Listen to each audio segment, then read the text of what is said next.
This is episode 2 of my DSCR loan series, where we flip the script and talk about the risks.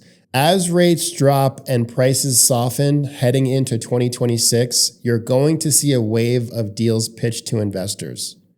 On paper, the DSCR looks great, the cash flow looks amazing, and that's exactly when people get hurt. I'm Brian Quigley with Beacon Lending, and I want to show you the dark side of DSCR loans.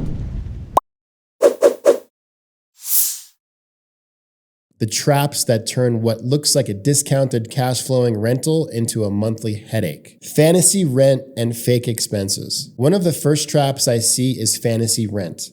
Spreadsheets that assume top of market or future rent increases that current tenants are nowhere near close to paying, which make the DSCR look much better than reality.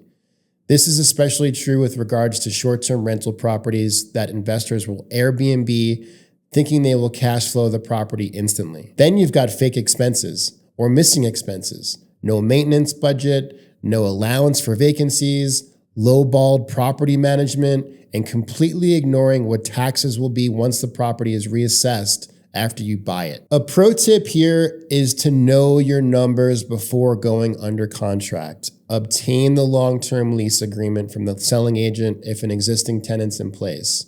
Obtain the 12-month rent roll from the selling agent if you're purchasing a short-term rental that's an active listing. This will greatly help you as you start putting your offer together. Is this property worth it? Will this be profitable and headache-free? Sight unseen and lazy due diligence. Another trap I'm seeing more and more is investors buying properties they've never actually seen in person and then being lazy about the due diligence. There's nothing wrong with buying properties sight unseen if you're disciplined. A lot of my best clients invest that way. The danger is buying sight unseen and skipping the hard work. No real rent roll, no honest expense history, no local vacancy research, no handyman in place that you can trust for repairs, squatters, hoarders who will not vacate the property. Another situation is of a client in Florida who bought a property in Wisconsin, and the tenant was a hoarder and refused to leave when the loan was supposed to close. And my buyer had to pay for a moving truck, had to pay for moving expenses in order to get this person to vacate the property. This was an unnecessary nightmare for the client, and this all could have been prevented if there was due diligence in place to produce actual lease agreements. Loan structure and over leverage. Another big risk shows up in how the loan is structured. Interest-only periods that jump later, adjustable rates that can move on you, or leverage so high that even a small hiccup pushes your DSCR below 1. Prepayment penalties are a silent killer. You might think, I'll just refinance if it doesn't work, and then discover it's incredibly expensive to get out of the loan if things don't go as planned. But a 5% prepayment penalty in the first year will hurt.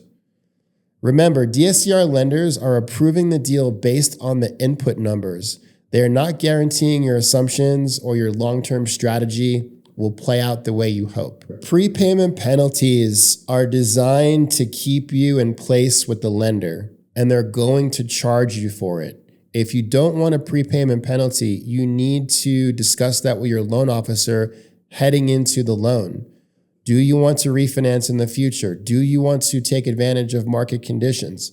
If you have an expensive prepay, you're not going to be able to do that profitably. So be very aware when your loan officer is pricing out your next DSCR loan. DSCR loans themselves are not the villain. They're just tools. The danger is loose assumptions, sight unseen purchases, and a falling interest rates will save me mindset. If you understand the traps, you can avoid them and use DSCR loans to grow safely instead of gambling. In the next video in this DSCR series, I zoom in on Airbnb and short-term rentals in 2026, how lenders really view that income, how to stress test the numbers, and how to protect yourself if you're buying in a market you might never visit.